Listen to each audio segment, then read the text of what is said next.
Welcome to the Mangrove Community, strengthening the community one branch at a time. For more information about the community or how to volunteer, please visit mangrovecommunity.org.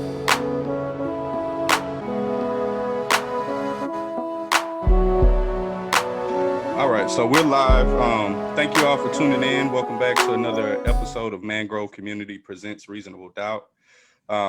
We've been on the campaign trail this week. It's been early voting for the past 2 weeks, and we've been trying our best to bring the candidates to you to keep you informed.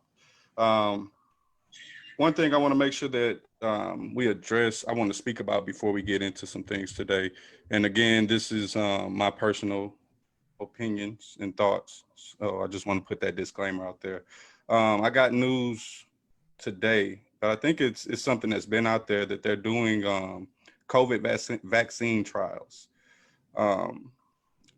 My advice and my suggestion to everyone out there is don't fall into that trap. We don't want to be the first. We don't want to be anyone's guinea pigs. Let's remember our history, the Tuskegee experiments.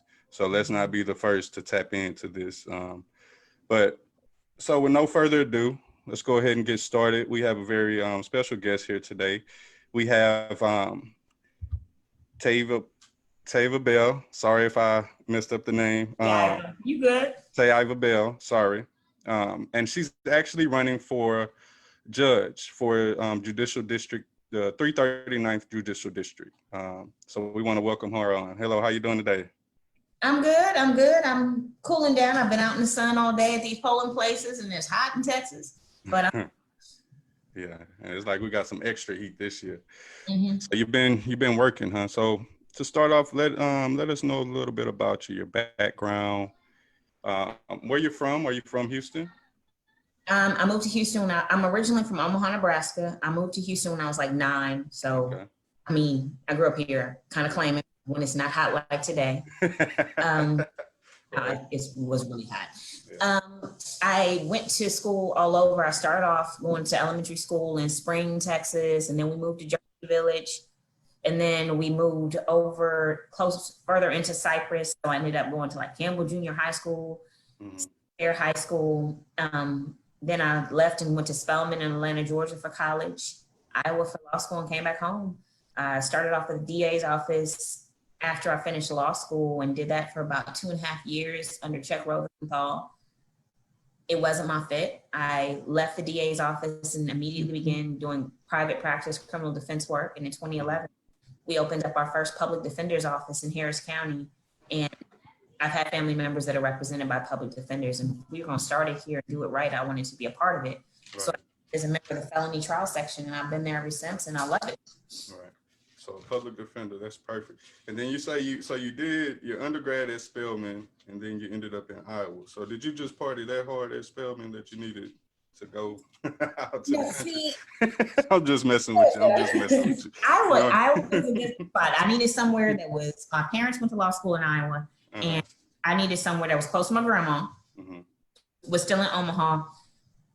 I had to have enough space so I could actually study, and Chicago wasn't too far away. I can be in Chicago in 3 hours in case I need a break. Gotcha.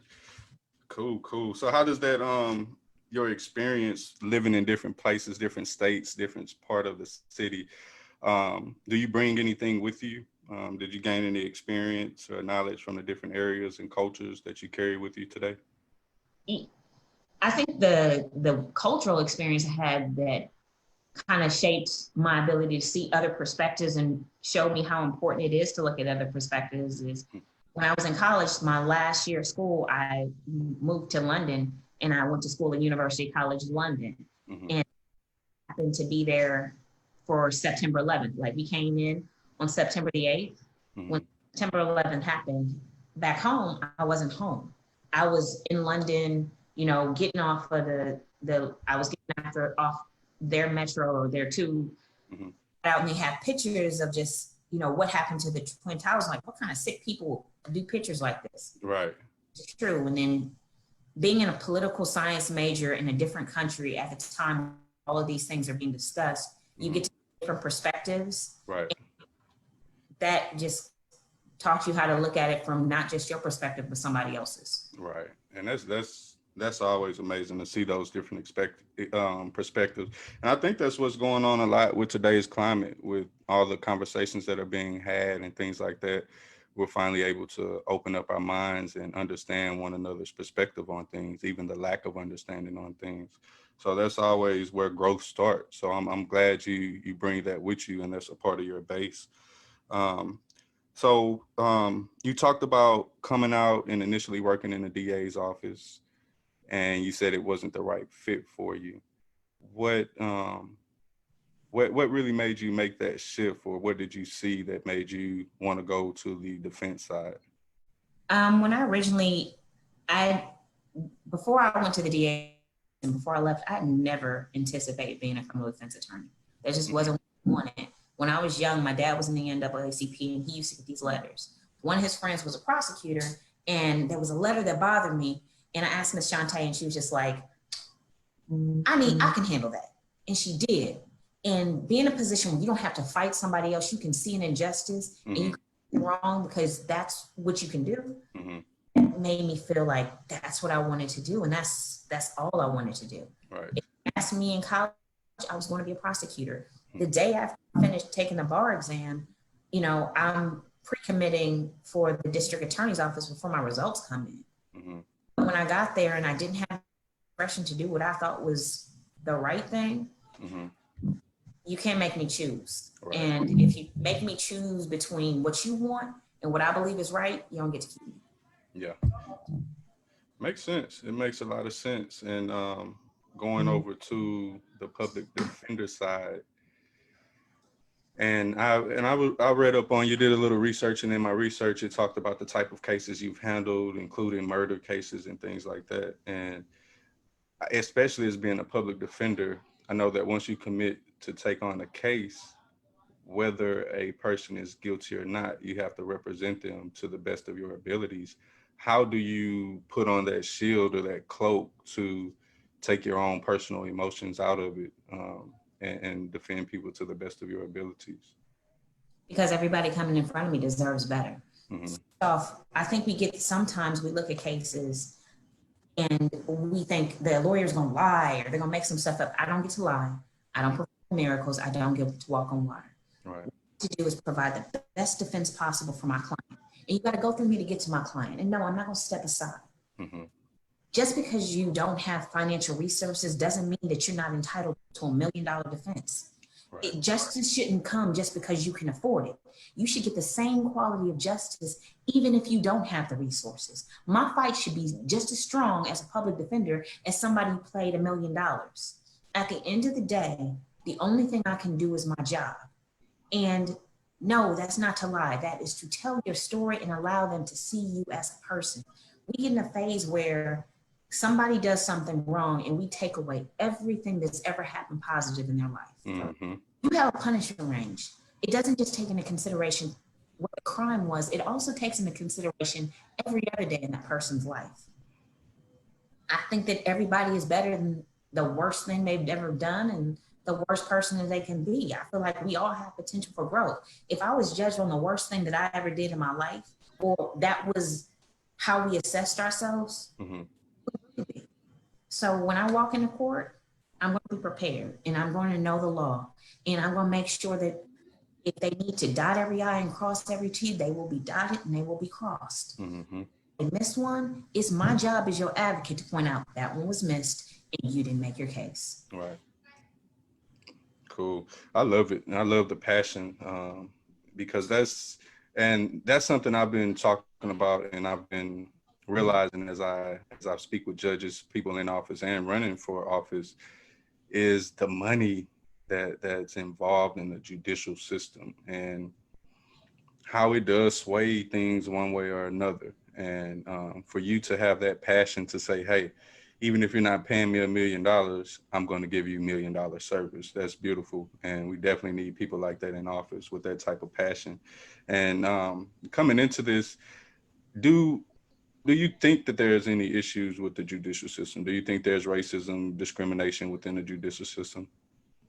I mean, it's at this point, if I have to point out the discrepancies the judicial system, it's not that people are not paying attention. It's just you don't want to see it. There's a reason that if we look at the stats of our representation in the community versus our representation in TDC, now that tells you there's something. When we look at the sentence disparities, who gets what? Yes, I understand 80% of the cases are on plea bargains, but why is there this disparity? If two people that are charged with doing the same thing and about the same criminal history, the disparity shouldn't be so great. And we have to start looking at those things. We look at high crime areas, but if we being real honest about how something's a high crime area in the system, if I'm investigating your at the house and I got a bunch of officers stake out, because of their presence and them always reporting to that scene or sitting on that area, it drives up the numbers and there's always a law enforcement presence. So it will appear as a high crime. They we are at a spot where we talk about police reform, we talk about a lot of things, but let's be real honest about some of the things that happen in our communities. Before Goins was on the news as Goins, everybody in Sunnyside knew exactly who he was. And most of the attorneys knew exactly who he was and had complained. But he walked into a house and he killed some people. And then all of a sudden, how did this happen? You didn't notice all the time we mentioned that our clients were saying this was happening? We have to talk about the over-policing. We need to talk about the sentencing disparities. Talk about the approach that we have in our communities as it relates to crime. We talk about officers and we talk about the community, but in my opinion, officers in the community got the same problems. The community wants to be safe. They don't want anybody running in the neighborhoods, and your grandma wants to feel safe getting out of her car when she just made groceries. But they also don't want bad officers. And some people don't call the police because they're scared that they'll end up in jail. That's one side. Officers, they want bad people off the streets. If you commit crime, they don't want you in the neighborhoods. But they feel like the community won't get beyond the no snitching policy to tell them what's happening so they can actually do their jobs and help make it safer. Well, the enemies are the same too. Bad officers make it unsafe for good officers because who you see in your mind is that bad officer. But the reason we don't have those officers gone is because of the officers that won't break that blue wall of silence. So you can't be mad at the community if they have a no snitching policy. You uphold the same one, but we call it a blue wall of silence. Both of y'all have the same enemies. It makes it unsafe for you and it makes it unsafe for a community to have a bad officer on the street. Just like both of you don't want crime. You get to a point where you won't call your boy out if he's out of line and allow that to happen in front of you. Maybe the community will feel safer trusting you and talking to you. But that also requires that officers get out of their cars. You can't ride through our neighborhoods and look like it's a safari.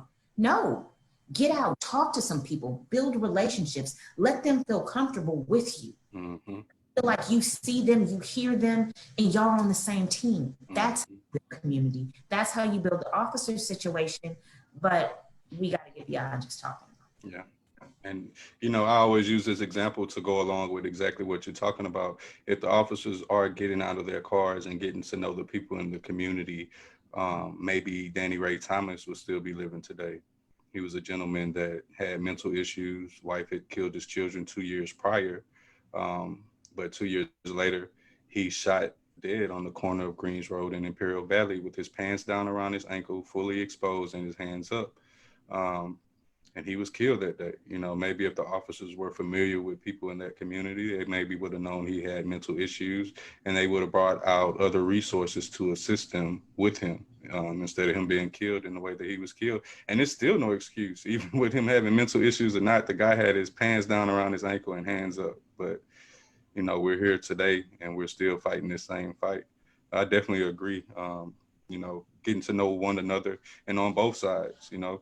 We can't allow it on our side, just like we don't want it from the police that are policing our community. So we both have to hold each other accountable. Definitely agree. So let's get into the position and why you're running. What made you decide to run for this position? Um, honestly speaking, it shouldn't be so hard to do the right thing. Mhm. It just shouldn't be that hard.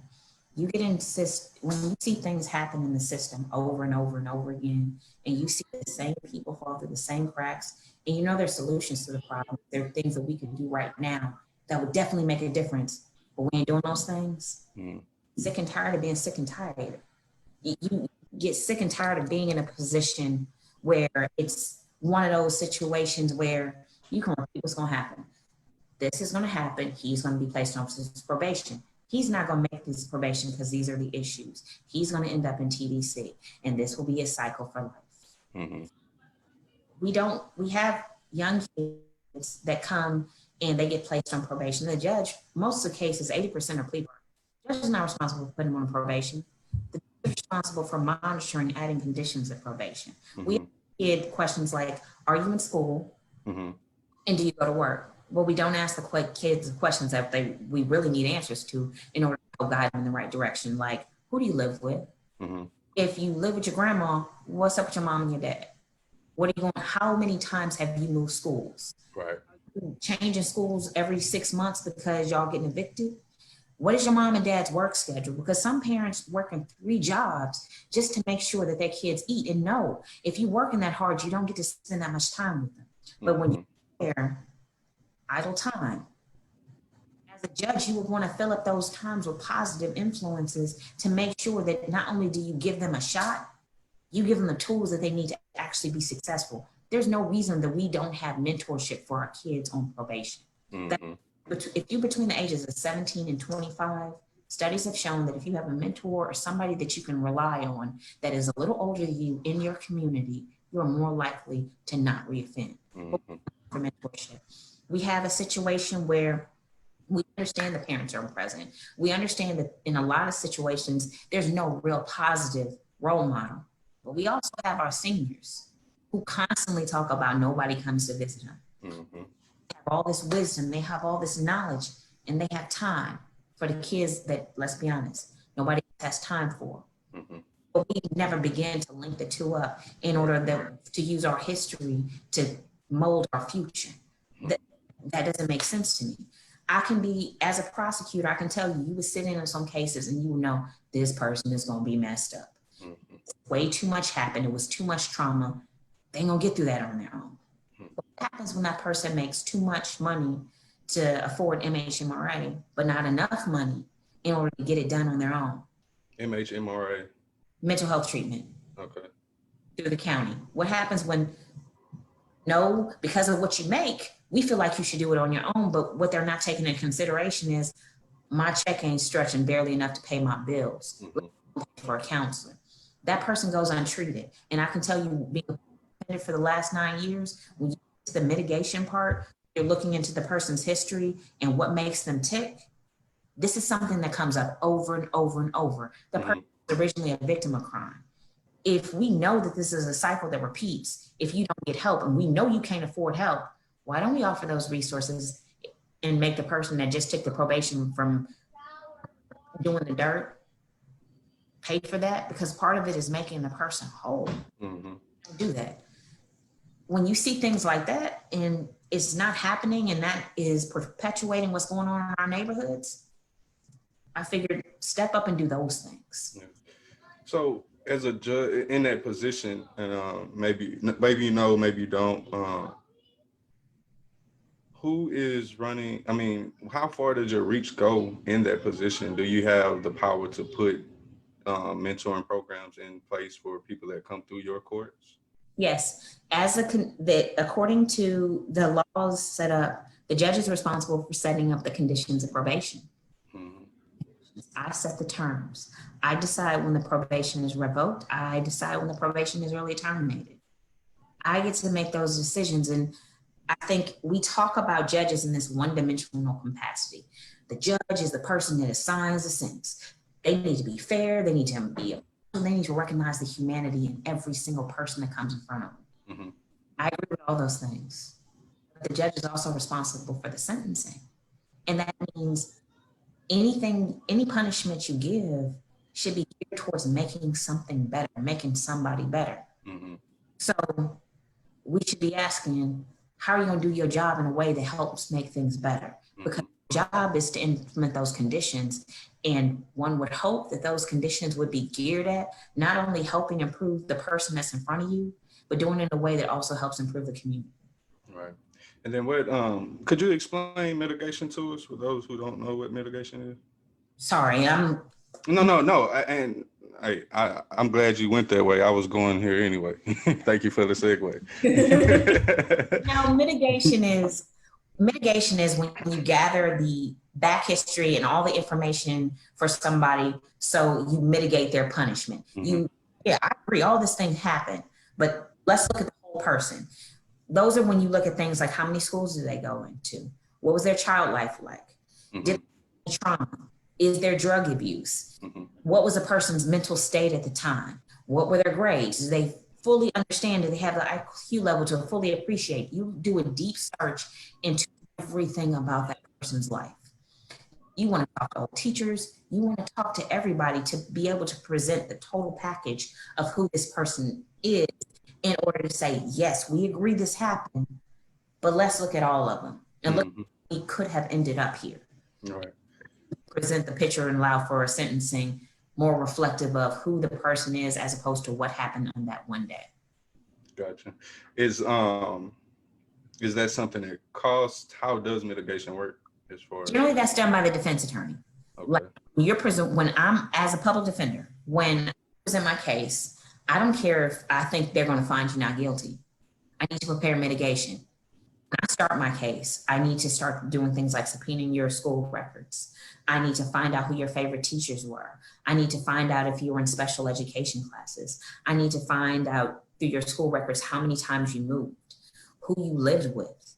I need to find out everything. If you were a victim of assault, if you were sexually assaulted as a child, anything that happened to you, I need to be able to show the whole story. I can't ask a judge to sentence you in accordance with the total person that you are, as opposed to that one day, if I didn't take the time to figure out who you really were. Right. And that makes a lot of sense, bringing in the background and things like that, bringing that into consideration when sentencing. And then, so say the sentencing doesn't lie in your hand, there are also issues where it falls in the jury's hand, right? Okay. Most sentencing is out of the judge's hands. 80% of cases plead. The prosecutor and the defense, they get together, they come with an agreement. The person accused either comes forward or the state lets the case go. But in those cases, the judge didn't make that decision. Both of those parties agreed to it. The trial cases, generally those cases are decided by a jury. The state waives their jury. And when it comes to sentencing, after a jury's convicted a person, either that person can or choose to be sentenced by the judge or the jury. The only way I get chosen as the sentencer is if somebody picks me, namely the accused picks me. And as far as a plea bargain, from your experience, would you say that 80% of cases they end in a plea bargain or are decided by a plea bargain because of I want to say the way that people look at the system, thinking that if they do go to trial or if they let a judge decide, that their chances are a lot slimmer than taking that plea bargain? I can't tell you what percentage because I'd just be making some stuff up. What I can say is, yeah, there's some people that plea. I've stood there and just like, man, this is not okay. That's where we need to talk about things like bond reform.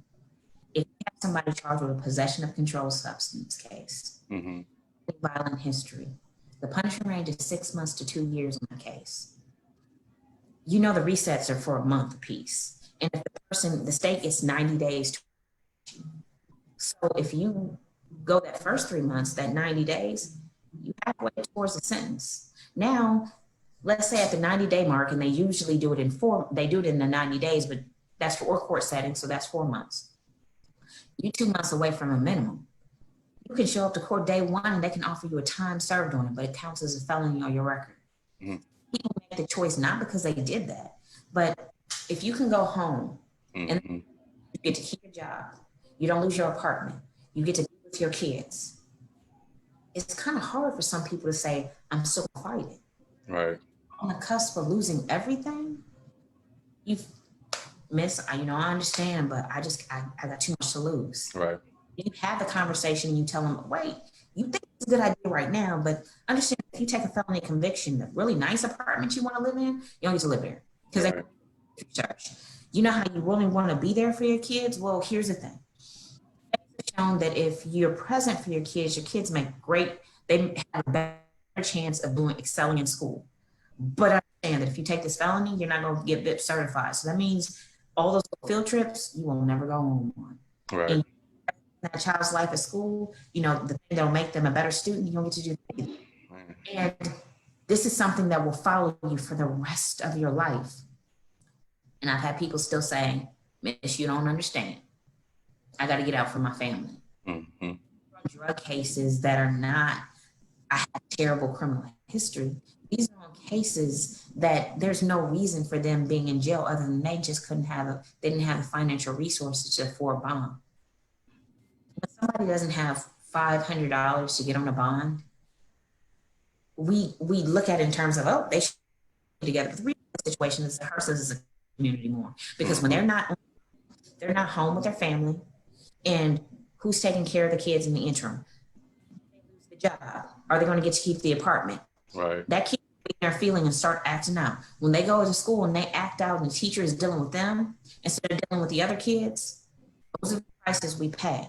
So we have to be smart about how we handle even things as seemingly small as bond, because they can take everything. Mm-hmm. Yeah, and you're talking to somebody who experienced it in my younger days. It was, even though it was a misdemeanor for 2 years, it was hard to get a job. And even at the time, me not knowing the law, like I felt like something was planning on me, which it was at the time, but I didn't have the money, resources, or knowledge to even begin to know how to combat that. And for 2 years, it was hard to get a job. I had to make ends meet the best way I knew how. So I know exactly what you're talking about.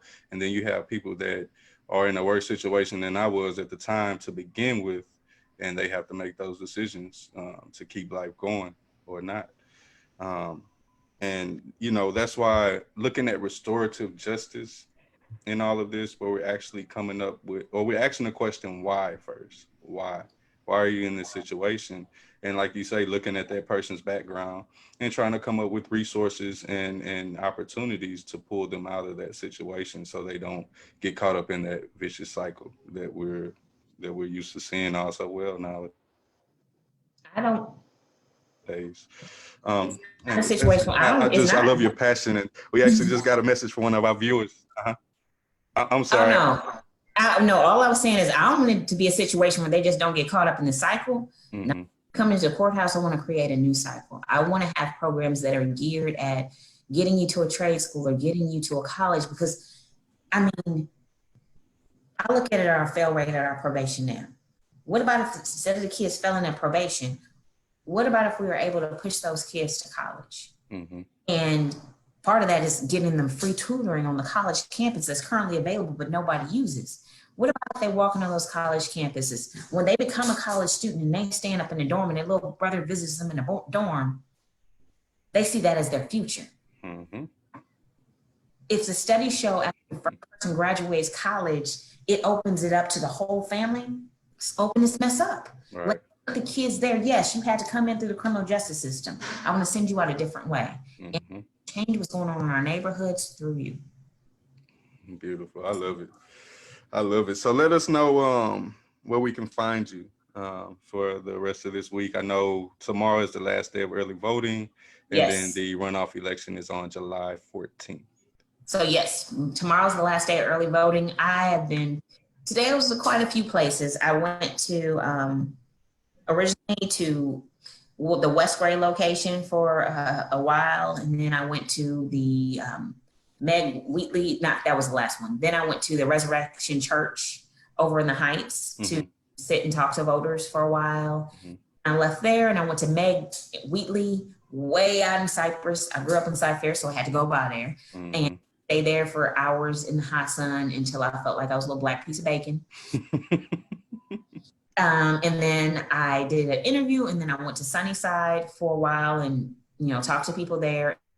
I went to Clark and hung out there for a while and talked to everybody that came in the door. My name is Tiava. Please listen to me and please vote. Tiava, we love it. Now we're not finished yet. All right. Nah, but so I have to address this. You know, with the whole voting thing, me personally, I've just got into it within the last few years. Before all of this, I was actually a person that would try to convince you that voting would do nothing for you. But my mind changed when I realized, you know what, I've been saying this, I've been living by this, but I never actually tried to vote, and especially on a local level, to see how that could affect my life, my community. And since I've attempted it and started participating, there have been people that I voted for that won, and thank God they were the right person that we voted for. We were really seeing them trying to do things in office. But I also know that there are people that we voted for, people continue to vote for, that do not have the community's best interests at heart. And they sit in seats on shows like you are today, and they say all the things that they are going to do for the community and how they're for the people. And then they get into office and we see none of that. Um, and then I'm taking it a step further to realize that the people that sit next to them and allow them to operate the way they do and don't say anything about it is just as unjust as the person that's doing it. Would you be a candidate that would stand for not only injustice outside of your courtroom, but also in and around, you know, your workplace, like other judges have done with the bail reform movement and things like that? Yeah, but I think the best way that I'm not really one to put a lot of stock into what somebody tells you. Mm-hmm. You need to do is check their history. Mm-hmm. Person is going to be the same person that they've always been. And they tell you a lot of things and they sound really great, Mm-hmm. but check the resume. Exactly. I invite people to check mine. Like Mm-hmm. in terms of if you, I was a prosecutor when I started doing expunction clinics. Mm-hmm. Praise Church in 2008, helping people clear their criminal history. Something I've done every year. I never planned on running for judge. If you'd asked me a year ago, I'd have told you, nah. So when you look at it, I've been doing that since 2008. When you talk about registering people to vote and letting them know what their rights are, Mm-hmm. sitting out and registering people to vote outside the Harris County Jail since probably about 2008. Look at things like knowing your rights and police officers' interaction. If you Google me, I've been speaking in the community and speaking around the country about what you do when police officers stops and their encounters. Mm-hmm.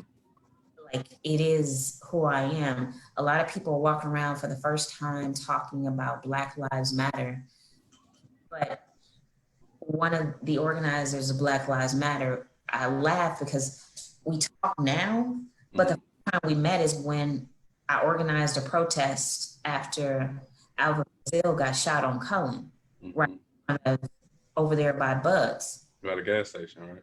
Mm-hmm. Yeah.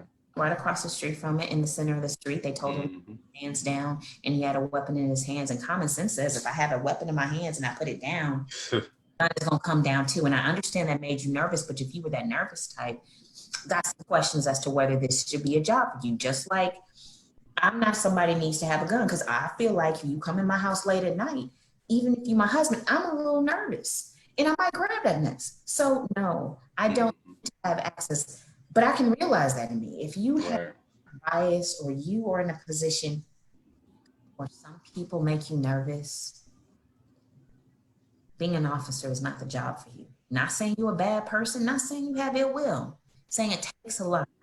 And if you feel threatened by me because of the color of my skin and it causes your trigger finger to get a little itchy, it's just not the job you have for you. But this is not something that I started talking about in 2019 or 2020 when it became something that people were riled up about. Mm-hmm. A lot of people are walking around super hopeful because all these people are coming out. It has taken me a while to get my super hopeful back. Primarily, my super hopeful came when Eric Gardner was held on the side of the street and yelled he couldn't. And people that didn't look like me filled the streets in New York and all over the country protesting. And the chant was, I can't breathe. So I'm sorry. It took 9 minutes, well, like 46 seconds. And every single minute that I watched that video, I thought again, we are recycling hashtags with Black men dying on the side. So no, I think that part of being a voter and part of doing it, yeah, you want somebody that's gonna lobby for your position, check the resume. Are they about that life? Are they doing the things that they said that they're gonna do? Does their history reflect that? Or is this something they're gonna try new for the first time on us? Like, I have no qualms about voting somebody in. I have no hesitation in voting you out. Vote you right up. Take that part. We walk around and when the people say their voice doesn't count, that hurts me so much. And it hurts me on a different level. I look at Reconstruction and what happened when we had cities like Black Wall Street, was placed like Black Wall Street, and we had towns and they were burnt down. And after they were burnt down, people marched to the polls. They didn't look like us. The politicians we had in office, because back then we had high up politicians in office. Yes, we did. They voted them out. And they voted them out and they implemented a poll tax and implemented things like literacy tests because they understood how important the vote was because those things held power. They did those things to take our voice. And when we walk around talking about Black Lives Matter, how can your life really matter if your voice doesn't? Or at least you believe your voice doesn't. They make us believe our voice doesn't to the point where we don't even argue about it anymore. Challenge you at the polling place because guess what? You told me my voice didn't matter, and I want you to believe my life does matter, but I don't even believe my voice matters. Voting is not a system of science. It's not, well, mathematics. No, it's math. If you got enough people that will ride with you and believe with your cause, you win. We talk about Trump, and let's be honest, I guess I can't say some things as a judicial candidate. We talk about your president, but the reality of the situation is, if so many of us hadn't decided that our voice didn't matter, we wouldn't have children separated from their parents at a border. We even have false arguments between people that mark communities. Black and brown communities experience some of the same injustices. When you look at their numbers are in many cases comparable to ours as it relates to abuse. Come on now, but we arguing with each other instead of, I don't know, and together and fighting injustice together and say, you won't do this to either one of us. The way that this social construct is currently set up, why are two people arguing against each other for a spot number 2? Opposed to mobilizing, making sure that all of our injustices are pointed out, and all of that has to go by the wayside. Why are we arguing for spot number 2? Because in actuality, now 200 some people are being treated unjustly because of an argument over a spot that wasn't first place. And guess what? As long as we're arguing against each other, nobody will ever change. And that's the setup. Like, I think that sometimes I get frustrated that people fail to see the humanity based on the color of a skin. But we got issues too in terms of the situation. We have to get to a point where we own every part of who we are. There we go. And that means if I'm T.I. with braids, T.I. braids, I wear my hair that way. I don't have to dress a certain way. I don't have to look a certain way.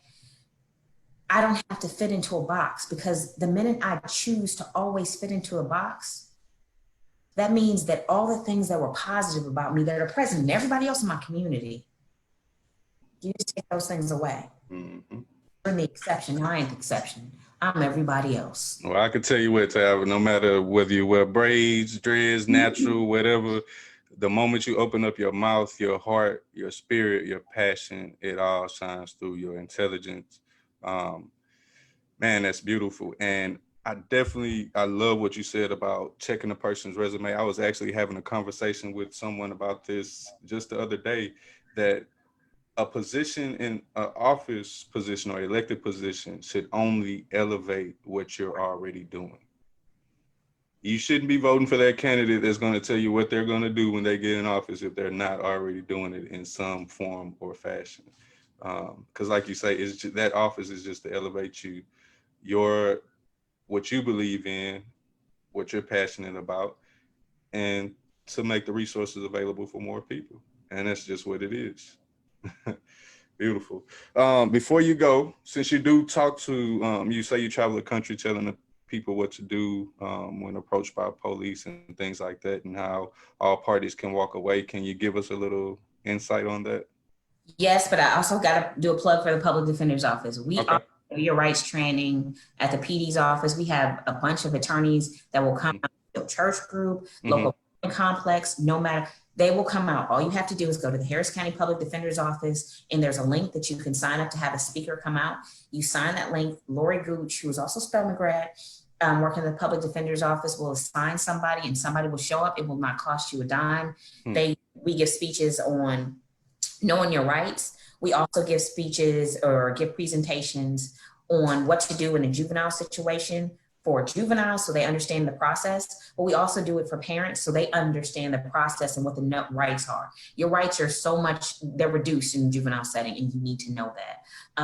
Also give mental health talks on who do you call when you need, if your person is in crisis. Don't straight call HPD. They have special response teams that come out in those situations, and they are trained to handle those situations. But if you just call 911 because you feel like it's going left, understand somebody with a gun is going to show up. We go out and give those talks. We will talk to anybody. If you need us to set up something on Zoom, when people perform, they make better decisions. So please call. It is free. Harris County Public Defender's Office. The contact person is Lori Gooch, LORIGOOCH. But you the link.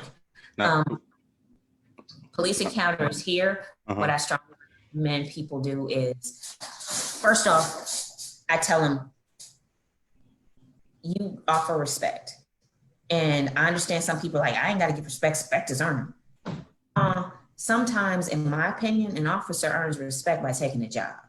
Because this is somebody that understands, if your sister calls you in the middle of the night and says, I see somebody at my door, who you gonna hope show up? If you can't get there in time, who you gonna tell her to call?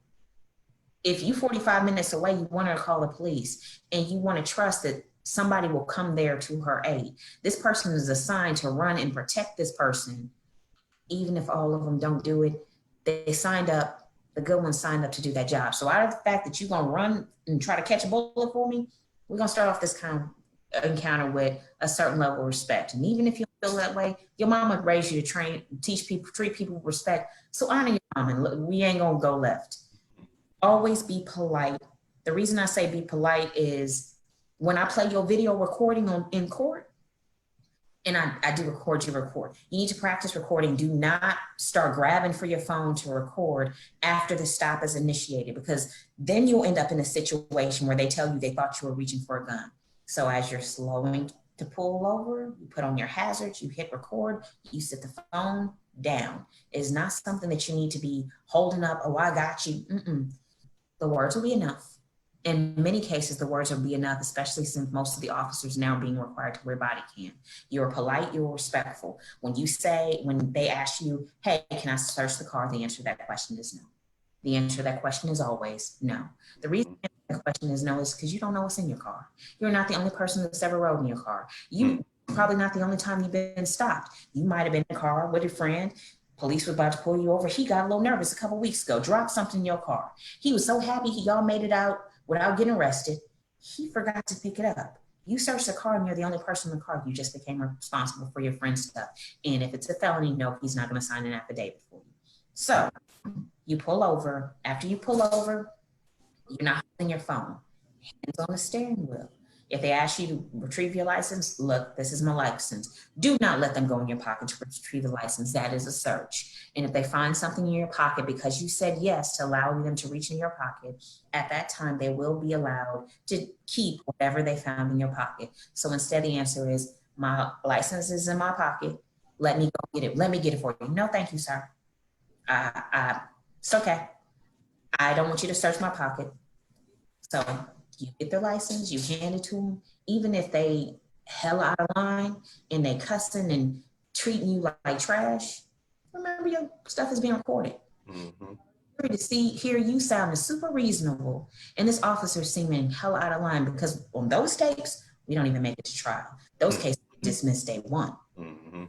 Now we later go and file a complaint, because part of our job is we need to do a better job of complaining. If is out there on the street and they are treating people like this, they're not one of the good ones. If they're not one of the good ones, they make it harder for the actual good ones. So when an officer does something out of line, you need to complain. And one thing I want to say to that, though, because it's a group, we've been looking into the police policy and all of this, pushing the police reform. With HPD, it's hard to find a place to go complain on an HPD. Oh, no, I'm making an app. Well, we started an app for that. And the best place to complain with HPD is actually the PIP meetings. What PIP meetings are is they have these little community meetings. Mm-hmm. Those are the places where the higher up HPD officers come, and they have one every month. And that's when the higher ranking officers that are over the people that run the little local precincts, they attend those meetings. But the only people for those meetings, besides me on occasion, or older ladies in the neighborhood. So the older ladies in the neighborhood, that is the best way to go about getting your problem addressed, because we're dealing with the local chief who's gonna cover for his dude because his boss is there. And instead of going to him, when it becomes a question that his boss is being asked about this particular officer, we also need to know the IAD policies. After an officer has received, if I'm not mistaken, it's 3 complaints and maybe 6. Don't quote me because I'm not looking at the paperwork. Mm-hmm. The officer receives 3 complaints. The IAD policy requires that an undercover officer go out and investigate that officer in order to see if the officer gets caught doing the same kind of stuff. Mm-hmm. After how many times they investigate and find nothing, after a certain number of complaints, it's easy to go in and say, we don't feel comfortable with him in our community. Y'all gonna have to send him somewhere else. So we have to have a track record for it. So for example, and I want to talk about this while we're still on it, you're talking about the PIP meetings. And like I say, me, myself, I personally attend, and I try to get people my age group and even younger to attend, and this is what I get from them. They're scared to attend these meetings because they are out in the community every day, and they're scared to be harassed by the police after the meetings are over with, if they show up. But you have public defenders. You have public defenders that, as of, I think we're going to get spaces in local community centers so we can be your advocate in terms of these kind of issues and help you go on with it. When we talk about stop and frisk and what was happening in New York and City, everybody be like, Bloomberg stop and frisk, but we don't learn the lesson for how it was ended. Stop and frisk was ended because of the work of the Bronx defenders. Mm-hmm. They set it up so they start tracking every single time. They had a relationship with their community, and every single time a young Black male was stopped, the Bronx defenders, and they start compiling the numbers. And when their numbers showed that, wait, time out, some of these kids have been stopped 100 times, and they have never been arrested, and you've never found anything on them. They took those arguments to the Supreme Court, and guess what happened? We don't have stop and frisk anymore because they said, this law is being applied in a discriminatory fashion. And as a result, y'all don't get to do that anymore. But that only happens if we complain. If we're too scared to complain, that's just not who our history teaches we are. Mm-hmm. Harriet Tubman, Nat Turner type of people. That's what's coursing through our veins. So, understand if you don't complain and you don't make the argument, your son is going to be in a spot later on where he's fighting the same battle because you didn't have the courage to do it. Mm-hmm. And it's hard. But how do we get to a place where we're better if we're too scared to fight for what's better? Right. And that's what it is. And honestly, I did convince one of the guys, and this was a super neighborhood meeting. It was hard to get him to go to a super neighborhood meeting, but I told him straight up. No, you should go to super neighborhood meetings. They about that life. You know how I got him? Exactly what you just said. I told him, I said, you know what? I said, I'm gonna be honest with you right now. You can take it however you want. You scared. You're scared. You're scared to stand up for yourself right now. And that's what I'm trying to put you in a position to do. And I thought he was gonna take it the wrong way, but he looked me in my eyes and he said, you know what? I am. And the next week he went with me to the super neighborhood. But you're right. He's still around. It was in his head. And I'm not saying officers won't try to do anything bad. I'm not saying that, this fear is only in your head. No, I acknowledge that some of that mess is real. But the reality of the situation is you get power when you say it out loud, because then it's not some secret that they're going to cover up later on. No, if that officer jumps sideways with you complained, and now it looks like retaliation. Exactly. We'll get to that point if we don't have those conversations. I think that our officers in our communities have the same problem, and we have the same goals. We just got to stop othering each other and get to a point where we pursuing our stuff, or pursuing it by recognizing the humanity in every single person, recognizing each other's value, and employing this a little bit of trust. Yep. All right. Hey, well, again, I really, really enjoyed this conversation. I learned a lot from you, got a lot of insight. Love your passion, love your energy. If ever you want to get into podcasting, I would love to have a co-host. You would be perfect. No, you have to come out, comb my hair and be like, you gotta do that. Nah, you'll be all right. You're good. Hey, but thank you so much. Definitely wish you the best with the candidacy and your campaign. Again, Tiaiva Bell. I think I got it right that time. Tiaiva Bell. Judicial District, the 339th Judicial District. Again, you have tomorrow to vote, and then July 14th will be your last day. Make sure you're getting out and voting. And one thing we want y'all to do, please get my information. What's your information? Where can they find you on social media? It's my regular Facebook page is Tiaiva Johnson Bell. My media page, I think they're all Tiaiva Bells, but I mean, my name is Tiaiva. It's not like there's 149 of us. Right. I am probably the only Tiaiva you will ever meet in your life. So it's like, it's Tiaiva. Tiaiva, there we go. Hey, but look, we definitely want to know about any voter suppression that's going on as well. So myself, any of the candidates that are running, if you see any issues with them on the ballot, please let someone know. You have our email here. Again, you have Tiaiva's information. You can find her on social media, let her know. But please report these issues, because we need to know everything that's going on so we can get prepared for the big push in November. But again, it's been a blessing speaking with you. We love it. Again, everyone out there, again, this is your time. This is your chance right now in this moment to stand up on your purpose, whatever that passion is that's burning inside, that's down deep, that one thing that you want to do, but you're scared. Take that first step today. Do research. Look into it. Do the same thing with your candidates. Don't only watch this show, but go read up on who we're speaking with here today. The candidates we spoke with this week.